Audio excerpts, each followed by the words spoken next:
المكرونه بالبشاميل الاكله اللي ما بيختلفش عليها اتنين. النهارده هعمل لكم البشاميل كريمي جدا بدون اضافه اي جبن، وانا متعمده ما اضيفش جبنه لان اكتريه الوصفات اللي على السوشيال ميديا غرقانه جبنه، وده مش اساسي ابدا في نجاح المكرونه بالبشاميل. يلا بينا بسرعه نبدا في الوصفه. اول حاجه معلقه زبده، هننزل باللحمه المفرومه، هنسيبها 10 دقايق لحد ما لونها يتغير. هننزل ببصله مفرومه، فص من الثوم، ومعلقه من الفلفل الاسود ومعلقه من الملح، وهنقلبها شويه لحد لما البصل يدبل. هنضيف معلقتين كبار من صلصه الطماطم، هنسيبها 5 دقايق كمان. بعد كده هنشيلها من على النار. كده اللحمه المفرومه جهزت معانا. هنبدا بقى نعمل البشاميل. اول حاجه هنستخدم لكل معلقه من الدقيق معلقه من الزبده. انا بحب اضيف شويه من الزيت عشان يدي الدقيق لون حلو، وكمان ما يحرقش معانا الزبده. ضفت 4 معالق من الزبده، معلقه من الزيت، و4 معالق من الدقيق. طبعا كميه البشاميل على حسب كميه المكرونه اللي انت هتعمليها. الكميه ديت دي نص كيلو من المكرونه، او كمان 400 جرام من المكرونه بالظبط. وهنشوف بقى المكرونه نملحها كويس جدا، يعني نملح الميه كويس جدا زي كده ميه البحر. يعني لازم مكرونه البشاميل لازم تكون حايقه كويس. هنسلقها بقى 3/4 تسويه، مش عايزين نسلقها كتير.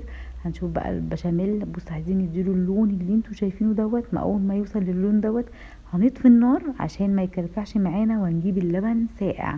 دي حوالي 6 كوبايات من اللبن، 6 كوبايات كبار من اللبن. هنضيف بقى شوية شوية عشان الناس اللي بتشتكي ان البشاميل بيكلكع معاها. لو ضفتوا اللبن شوية شوية ويكون ساقع، صدقوني استحالة البشاميل يكلكع. انا كده طافية النار. مع اول بقى لما اخلص كمية اللبن كلها واقلب كده والاقي البشاميل تمام مكلكعش وبقى كريمي، هبدأ بقى هفتح النار وهوطيها خالص مع التقليب المستمر. اول ما تغلي غلوة تمام كده، هنضيف شوية من الملح وشوية من الفلفل الاسود وشوية من بشر جوز الطيب. اساسي اساسي في المكرونه بالبشاميل، بيديها طعم حلو جدا. وكمان بقى الحاجه اللي هتحول المكرونه بشاميل، معلقتين او 3 معالق كبار من القشطه.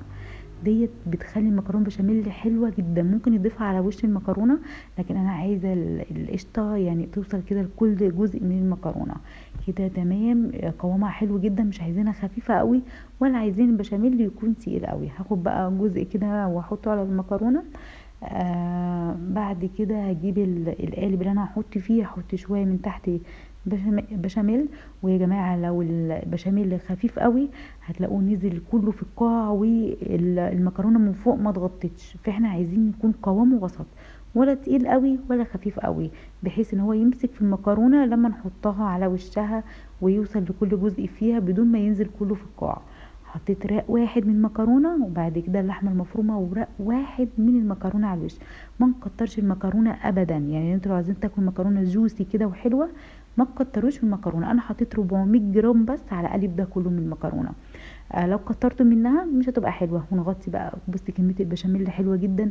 لازم نغطي المكرونه كلها وما تبينش ولا قطعه من المكرونه. حطيتها بقى على الفرن على رف اوسط من تحت، وفي اخر دقيقتين شغلت الشوايه. بصوا بقى الجمال، هتاخد مثلا معاكم 30 دقيقه في الفرن.